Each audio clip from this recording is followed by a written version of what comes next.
Early ক্যালকাটার কিছু বিখ্যাত প্রাসাদ তৈরি হয়েছিল। সেই বিখ্যাত প্রাসাদগুলির মধ্যে একটি আজ কলকাতার চিত্তরঞ্জন অ্যাভিনিউর মুরারিপুকুর এলাকায় গেলে দেখতে পাবেন। একটি বিশাল সাদা পাথরের তৈরি ভবন, যেন ভিক্টোরিয়ার প্রতিবিম্ব। সাদা পাথরের তৈরি এই বিশাল ভবনটির নাম দ্য মার্বেল প্যালেস। প্রাসাদের মেঝে, দেওয়াল, স্তম্ভ সবই ইতালিয়ান মার্বেল দিয়ে সাজানো, সেজন্যই এর নাম পড়েছে দ্য মার্বেল প্যালেস। এটি নির্মাণ হয়েছিল 1835 সালে রাজা রাজেন্দ্র মল্লিকের তত্ত্বাবধানে।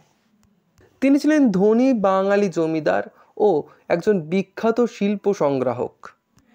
এই প্যালেসের ভিতরেই রয়েছে রুবেন্স, রেমবার্ন্ড, ভ্যান গহস, বহু ইউরোপীয় চিত্রকারের ছবি, আর্টওয়ার্ক এবং প্রাচীন ভাস্কর্যের সংগ্রহ।